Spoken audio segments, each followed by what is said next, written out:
recording to the cloud. Hello, everyone. Good morning, good afternoon, good evening from wherever you are accessing us. Yeah, great to be here. Lesson 52. Ready? A review, right? This is a review. Yeah. Go ahead. Go.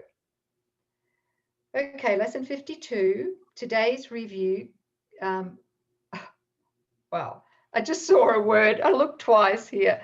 Interesting. I wonder what that's about. Today's review covers these ideas. What I saw twice was today's review recovers these ideas. That's why I went, oh, that's a strange word to use, but it says covers. It covers these ideas. Because all learning is a remembering of what we've already suppressed because we share the mind of God. So all learning is recovering. So maybe my Christ vision was peeking through and read it as today's review recovers these ideas. Way to go. Yes. One for the Christ. Okay, let's go. Okay, so number one lesson, review is I am upset because I see what is not there. Ooh, I see what is not there. Reality is never frightening. It is impossible that it could upset me. Reality brings only perfect peace. When I am upset, it is always because I have replaced reality with illusions I made up. The illusions are upsetting because I have given them reality and thus regard reality, true reality, as an illusion. Nothing in God's creation is affected in any way by this confusion of mine. Mm-hmm. I am always upset by nothing. That's a big one. Okay. It is. Yeah. So, and I've got a note here. I'd like to share it before I forget. Please. Is there will be a recommendation here, which you can take if you want to. And there's a blog, and I think it's an audio recording that supports this and explains this in more detail if you would like to take advantage of that. Mm-hmm. So we will have that we'll put that link to that blog post. It's called Give Peace a Chance. Oh, good. Yeah. It talks about that, unpacks this. Yeah, give peace a chance. Because the other one that we did was the missing piece. So this is a different blog also on the importance of peace and the difference. Yeah, thanks, sis. Great. Yeah, so that's a good one. Do we need to unpack that anymore? Or yes, reality is never frightening. It's impossible that it could upset me. He's talking about what the holy self sees, what the Christ sees in us, not what the ego sees, right? Okay. Yeah. Well, he's referring us back, our native and natural state. Our mind with God is always at peace. So that wish for separation, we needed an upset.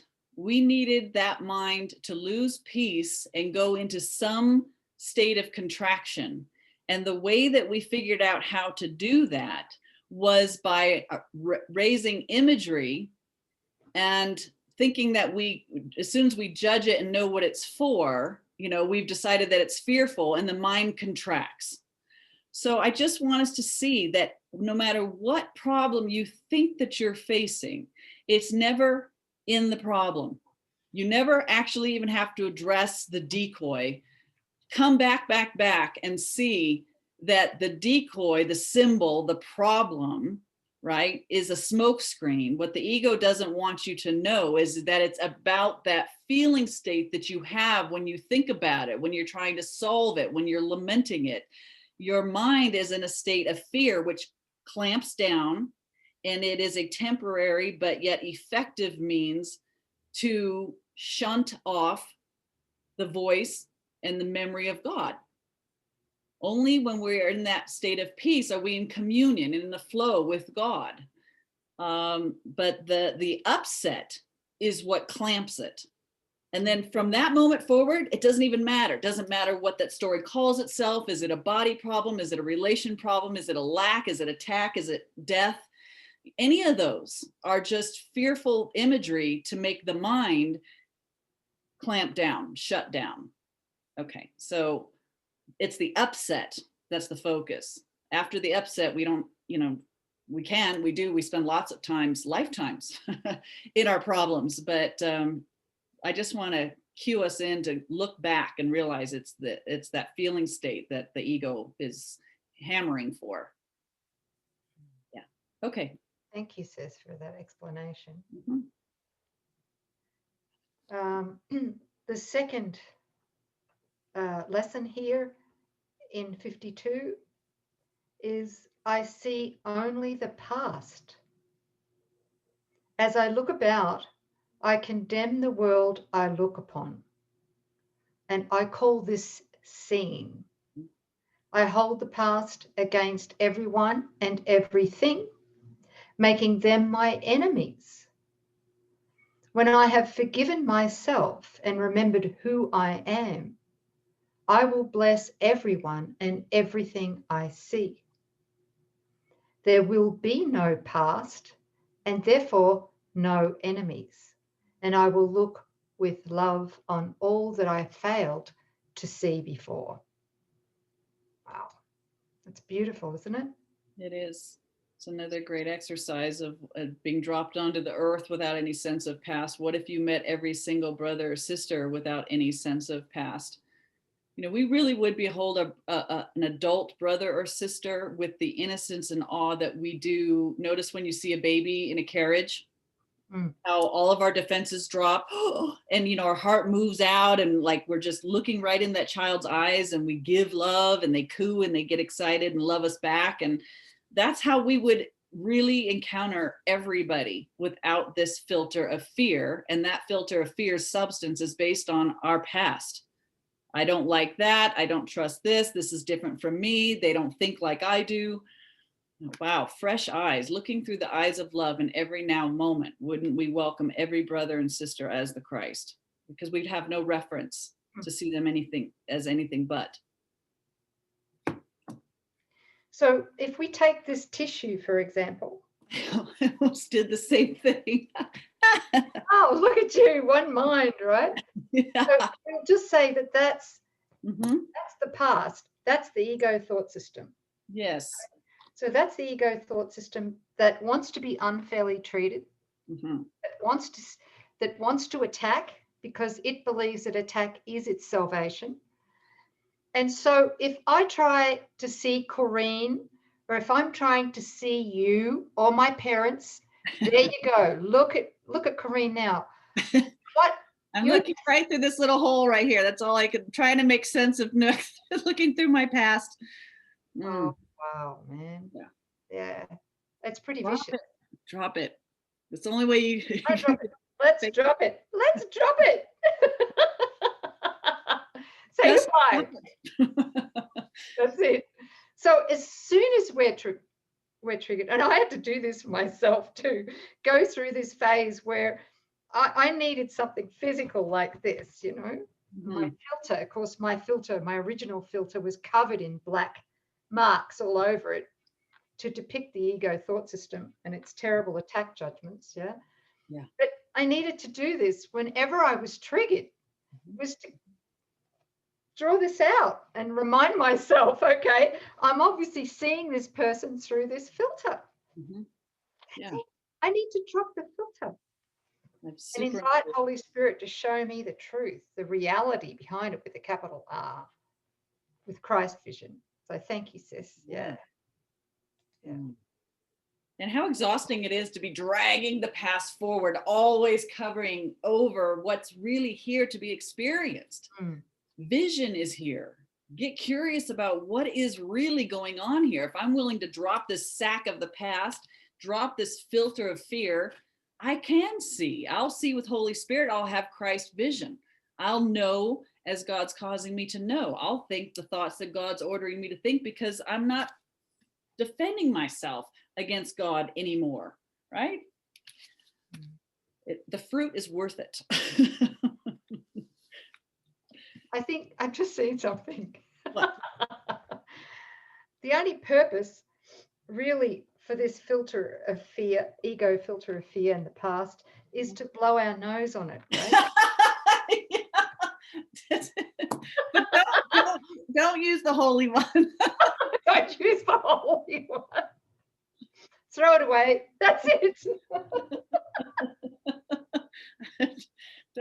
Thank you.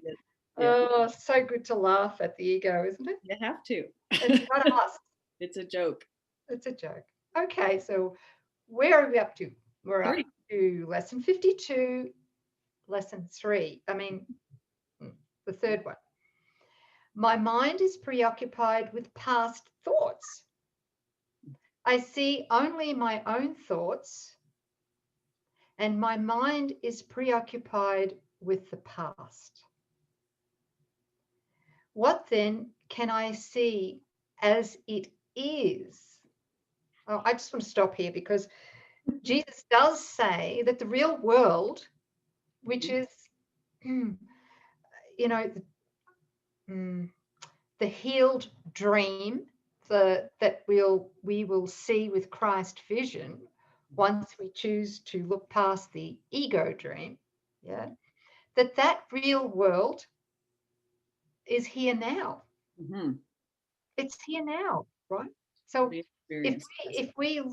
we give Holy Spirit permission to heal our mind and remove, this is a clean tissue, by the way, I didn't blow my nose on it, and just to remove that filter, right? Then we're going to see the real world. We're going to see our loved ones. We're going to see strangers. We're going to see people how they really are, not with that filter over them. We're going to see ourselves as innocent. We're going to see others as innocent. And we're not going to have that persistent sense of threat. Right. We're just waiting for the other shoe to drop, right? Right. We're going to know we're innocent. We're going to know that we are guiltless, and therefore we're not going to anticipate any attack. And we're going to be able to do that for others as well. And hold that space, yeah. So imagine the special relationship. This is me. This is my mom. Right. And I'm pretty darn sure that I know my mom because I was, raised with her and I know her inside and out. And I don't like her. Lots of conflict and combativeness, and we're opposites. And there's a lot of story in here, keeping my mom in her body and me in my body. And I remember the day that I felt really impelled. I wanted to use the 7 key principles of authentic communication, which is what we teach about how to establish holy relationship. And the first time I sat down with my mom and I wanted this more than I wanted the old dynamic with my mom. And when I joined with Holy Spirit and I spoke to my mom's heart and joined with her heart to heart, this happened. I reached past all the layers of the past, all the history, and my heart reached out and she was open and received it, so that the past disappeared in that holy instant. And I was no longer looking at my mom through a filter, and I got to see the face of innocence. And I wept. I wept for the time lost that I had spent so long invested in seeing her as she never was. So married to my definitions and my filter of fear that never let me truly join with her. And then in the contrast, when we did join and I saw her and she saw me and that gap closed, it was like time had never been. I wept for the sense of, how could I have never seen this before?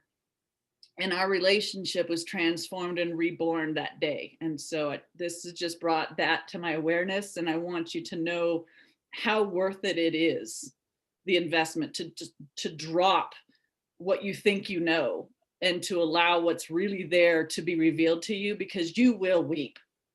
And in that, all my story, all the things in which way I crucified myself as a teenager or a young person went with it, right? It has to. So my past was healed, her past was healed, and their time, the past was wiped away, and there was just Christ to Christ, feeling the love and the appreciation for each other. That's healing. That was instantaneous, that too, sis. I remember you telling me that. Yes. Yeah. And your relationship with your mom now is heavenly. Heaven. She changed? Oh, God. She changed? Like, what happened? The miracle happened, right? Happened. I saw her with real eyes. I saw her minus, the filter. The filter. So there you go. That's what awaits us when we're willing to drop the filter. So I'm just trying to give you an incentive. Yeah, and there's nothing more that we want. We want that union. We don't want the separation, the conflict. We want that union. That's what every one of us wants more than anything else in our core, on our inner altar. Yes. It's just, and that's why we weep. Yeah. That's why. Thank you so much for sharing that. Yeah, that was helpful. Where was I up to? The third one? Number 4. Sorry, which one? I think I interrupted you halfway through 3. So maybe if you want to just Okay, I might just start again. Sorry about that. But no, so number 3, my mind is preoccupied with past thoughts. I see only my own thoughts, and my mind is preoccupied with the past. That's right. What then can I see as it is? And then you came in and explained that for the first time ever, you saw your mom as she really is, not as the ego projected, right? Okay. Let me remember that I look on the past to prevent the present, the miracle, from dawning on my mind. Let me understand that I am trying to use time against God, the past against God. Let me learn to give the past away, realizing that in doing so doing, I am giving up nothing, absolutely nothing. In exchange for everything. Yeah, in exchange for everything. Oh my God. Yeah, your inheritance is lying there, right here, not here, but here. So every time I'm triggered, if somebody really triggers me, there's a gift. Oh. There's the gift right there. Am I going to stop right there? Just press stop on the stop button in the ego mind and ask Holy Spirit to intervene and show me what is really there. Am I going to do that? Yeah. Right. Yeah. No hugging the filter to us any longer. We want to drop it. And the trigger is, hey, you're seeing through a filter right now. You're giving life to what's not there. You're hallucinating. Would you like to wake up? Would you like the gift of seeing truly? Because I'm right here in your mind as the mind of God to give that to you. And all I'm asking for is your little willingness. Give me your madness and I will give you a miracle. Ooh. Oh, I don't know. Just got the chills, Ed. Yes. That's a tough one. Is it a tough one? No. Holy relationship is the pearl, the diamond, the everything, the all in all. Okay. What? So paragraph 4 of lesson 52. I see nothing as it is now. Aren't these remarkable, these lessons? I see nothing as it is now. The ego filter sees nothing as it is now. If I see nothing as it is now, it can truly be said that I see nothing. Right? Right? It's redundant, it's obvious, but it needed to be said. Yeah. Oh, yeah. I can see only what is now. The choice is not whether to see the past or the present. The choice is merely whether to see or not. Yes. I'm either seeing or I'm seeing nothing. Right. You're blind or you see. It's Yeah. not it's not being dragged around on a horizontal timeline and or deciding whether you want to see the past or not. It's just, do you want to see, period, meaning capital S? Do you want to see with Christ vision or not? You're either, seeing with the light on, or you're standing in the darkness trying to make some substitutes. Beautiful. What I have chosen to see has cost me vision, Christ vision. Mm-hmm. Now I would choose again that I may see. There's the willingness again. Yep. Just giving Holy Spirit that willingness. Beautiful. The next one is 5. My thoughts do not mean anything. I have no private thoughts. Yet it is only private thoughts of which I am aware. What can these thoughts mean? They do not exist, and so they mean nothing. Yet my mind is part of creation and part of its creator, God. Would I not rather join the thinking of the universe than to obscure all that is really mine with my pitiful and meaningless private thoughts? Sis, you have the gap diagram there. Yes. Can we just look at that for a second? All right. And look at those two minds. If you can open up, see the two private Yes. minds, yeah? Mm-hmm. There's two minds, and they've agreed to look upon all that's in the gap. Yes. Yeah? They each believe that they have a private mind. Mm-hmm. Yeah. Yes. And they agree to all the seeds of pestilence that God knows nothing about in the gap. That's yeah. Right. And then they give seeming life to all of this adversity in the gap. Yeah. Right, because it's not going on, but their agreement that it is seems to give rise to what cannot be in truth. If we're all just asleep and hallucinating and all talking in some strange language and we've made up images and we've all agreed on false definitions, well, it would seem to be going on.